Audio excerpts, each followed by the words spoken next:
Oh, one of the most interesting things to me was once we understood how the performance markers in the tests were supposed to go. After heavy training, the numbers would normally go down. After the lighter training in the early parts of the blocks, those performance numbers in the tests would go up so that they were recovered and adapted to what they'd done before and ready for heavier training going forward.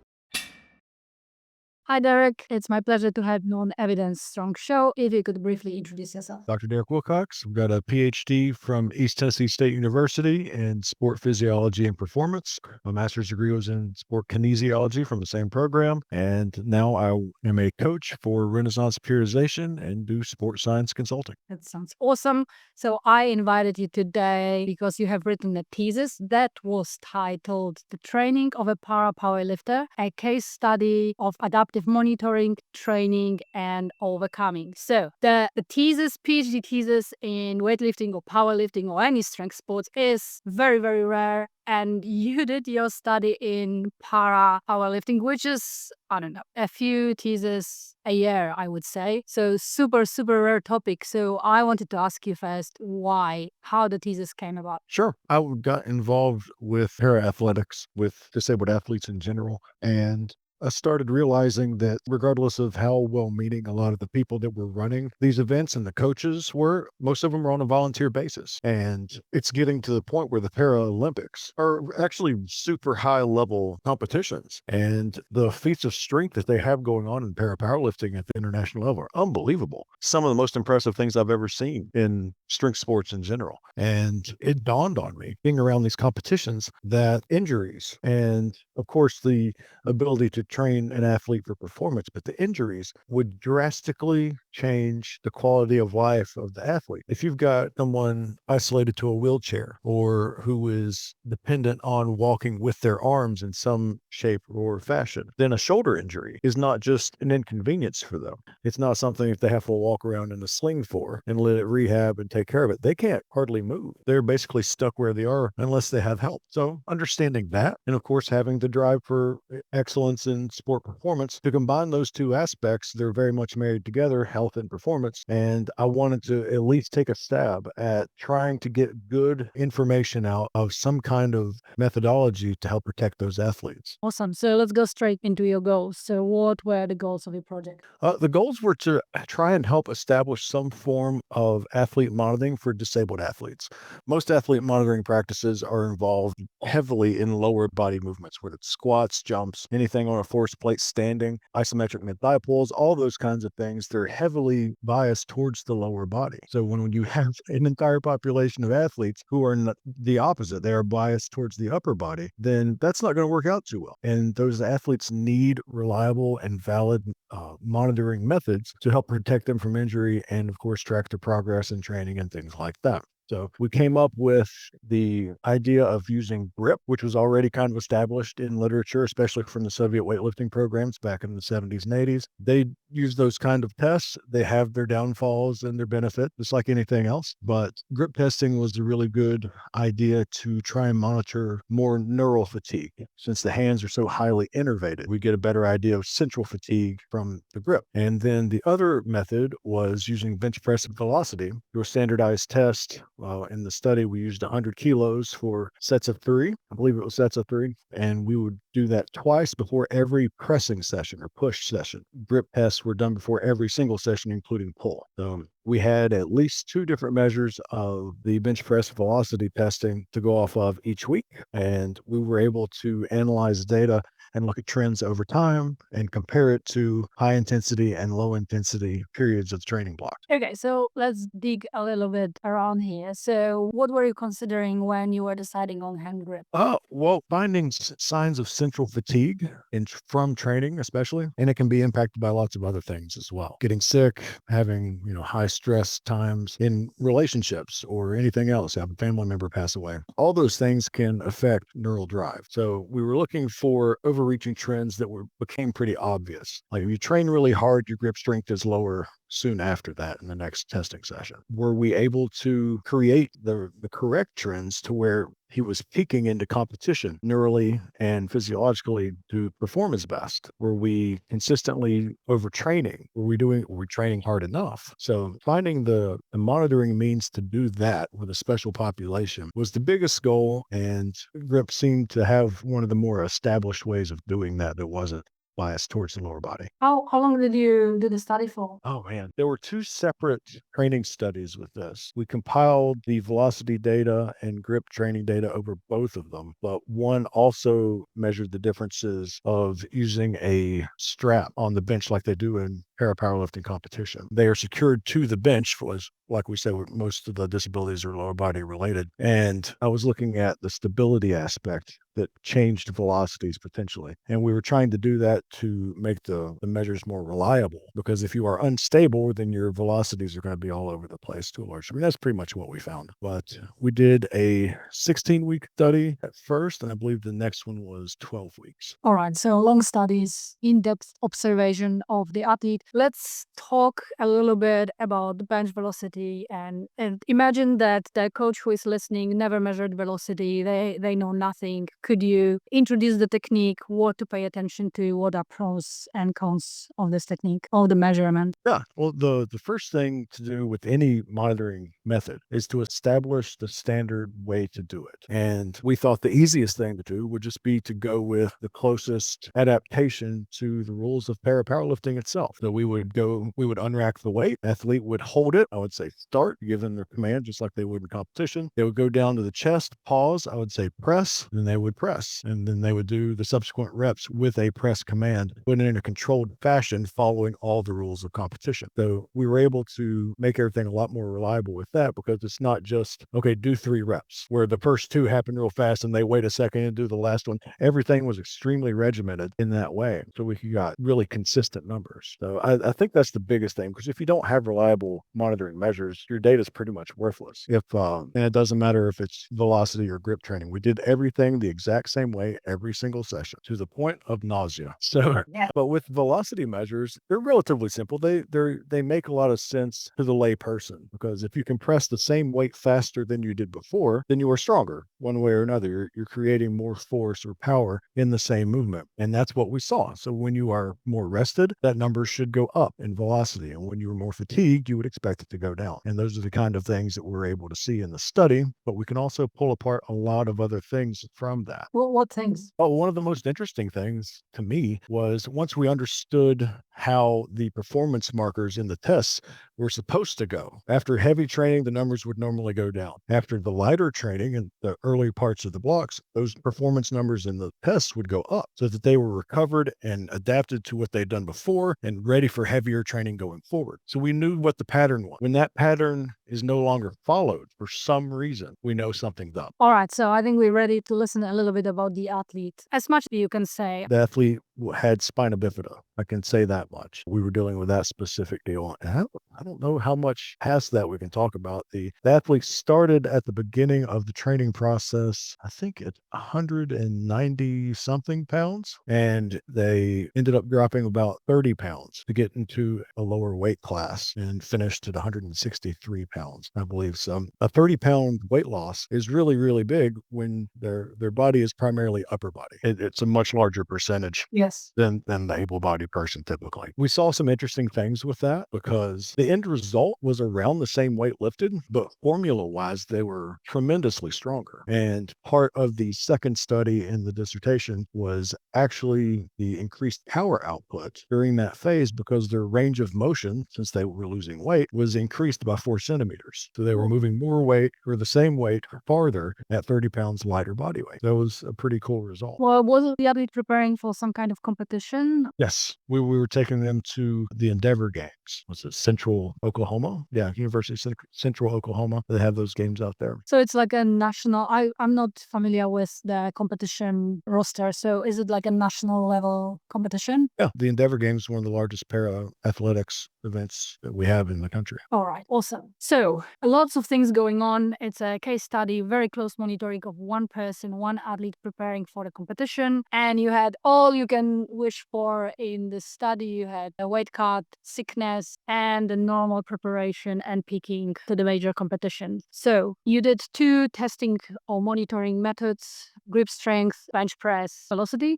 With grip strength, you measured force. Yeah. So we got a dynamometer and it measured specifically in kilograms how much force was created, peak force was created in the grip strength. And with the bench press, did you go peak velocity or some other measures?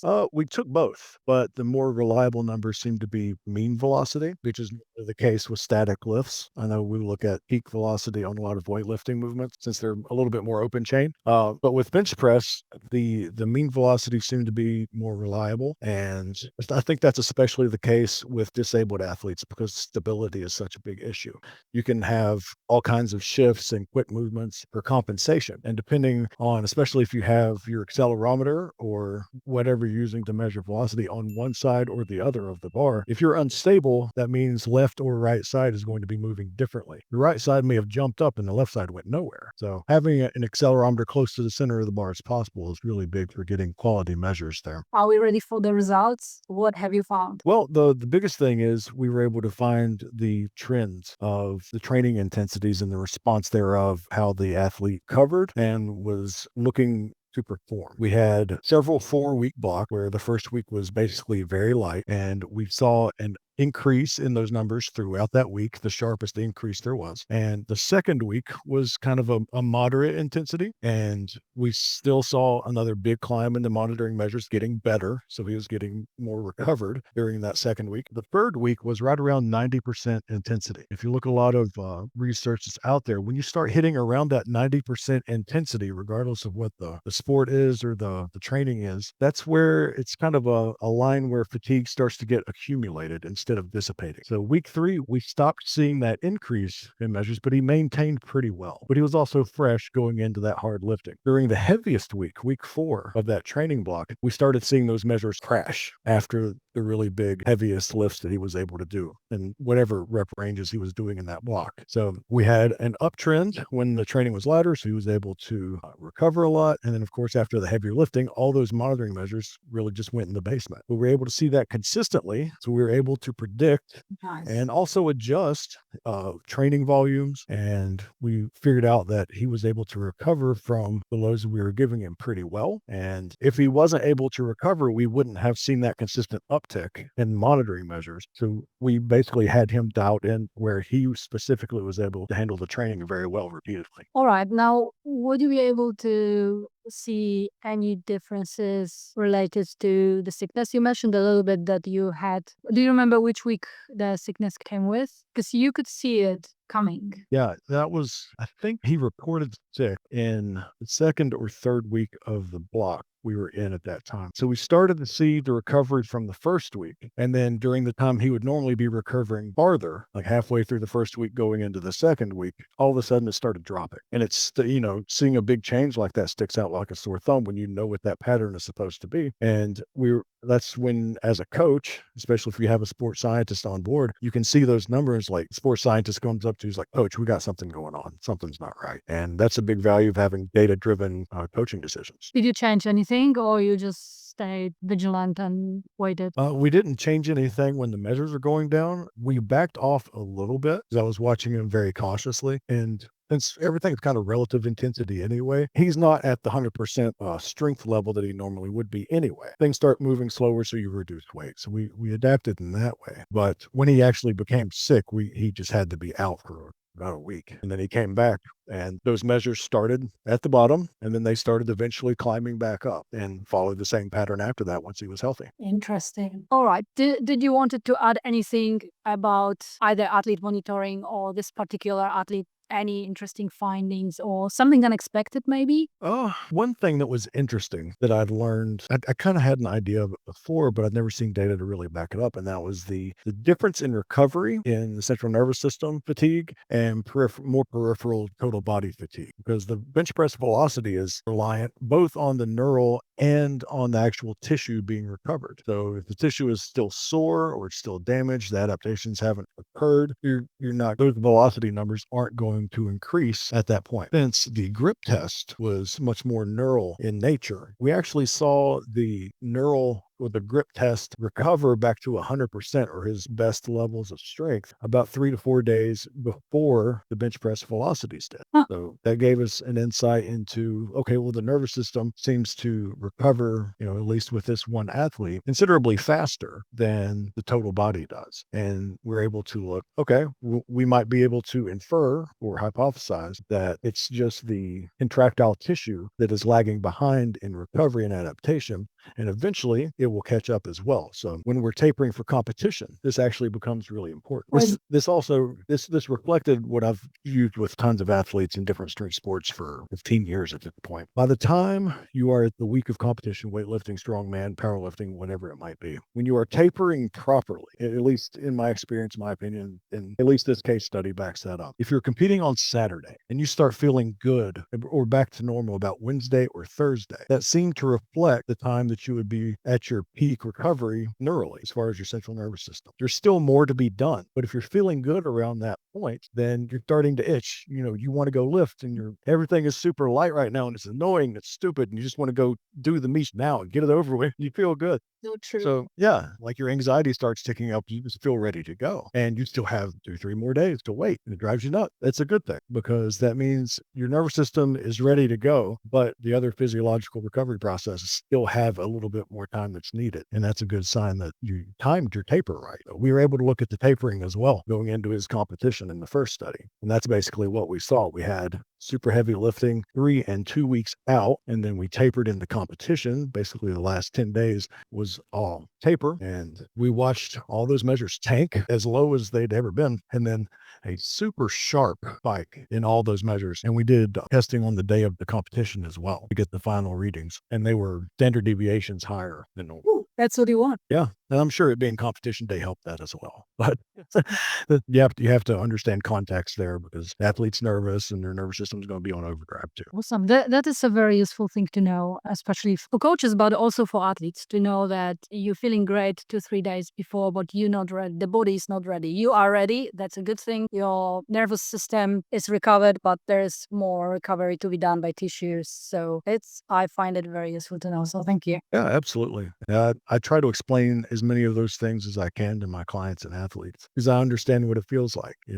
It's going into competition is some of the most stressful times that you can ever have. But if you can have an understanding of what the physiology is that goes into why you're feeling the way you are feeling at that time, and then it especially helps if I can predict what they're going to feel when they're going to feel it. And then it happens and they're like, yeah, yeah. Of course, it could all just be the power of suggestion too. That's when you get really good athlete buy-in for sure. And their confidence in you goes up, and then the programming, everybody's happy, they perform better, they get strong, do great things. That's the idea. That's where we are heading towards. Yeah. Okay. Would you have any suggestions coming out of your study? This one we just discussed is very applicable to any athlete who is preparing for competition and or peaking in any sense. Understanding this process may save you some stupid endeavors 3 days before the competition only because you feel great. So that's very useful. Do you have any other suggestions that any strength athlete could use that come out of your study? I think for one, I mean, it at least suggests that monitoring yourself can be extremely valuable. I did that myself because I was still competing in powerlifting at that time. And once I did that, I was really able to understand to a larger degree, like, sometimes I'm recovered, sometimes I'm not, because I understand the variables that go into recovery, bad sleep, relationship stress, all kinds of things like that. And some days you go into the gym and you feel okay, but the weights are moving slow. Everything feels heavy, but you didn't feel bad going in. And sometimes having some data to back up, like, something is off. I don't know what it is exactly, but it just seems to be off. You can give yourself a little bit of grace, and hopefully with some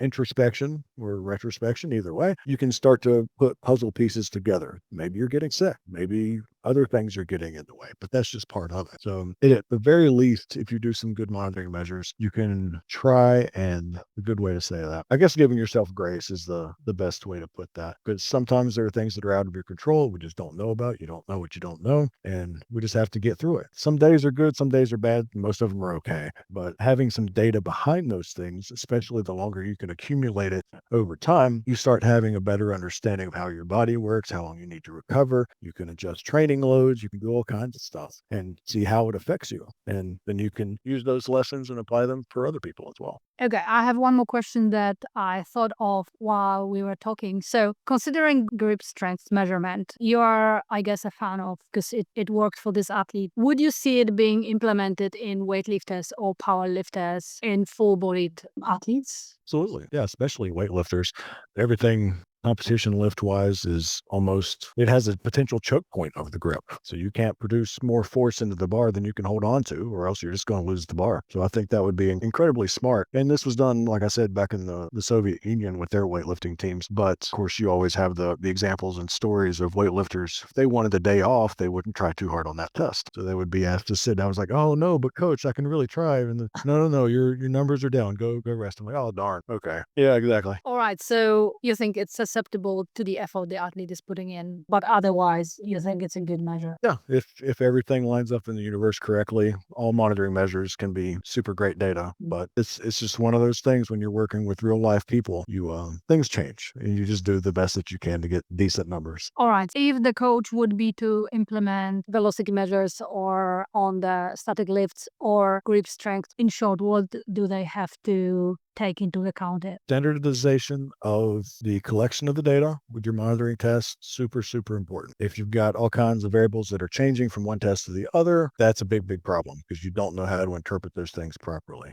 Even if the type of bench pad was changed, we were able to keep the same one the entire time. But if you go from a harder pad to a softer pad, that can impact velocities quite a bit just because of the compressive effect and the stability. But so if you need good consistency in your tests, but also take notes, ask the athlete how they're doing. Surveys have been pretty valid for a long time. It's free, so you don't have to pay for anything. You just record their data, scale of 1 to 7. I forget the name of a lot of the surveys that we used in the past, but they're very handy. And I think they're a good tool, especially when you can have things like that combined with velocity measures and grip strength measures. Do they all line up? Because if you have one that's just off, like your velocity was down, but the grip was up, and the athlete says they're good, you've got 2 out of 3 monitoring tests that says they're doing pretty good. That could just be an anomaly. You never know what happened. But if you have all 3 of those measures inputs recommending that the athlete is feeling great or feeling terrible, either way, you have a little bit more confidence that if you see that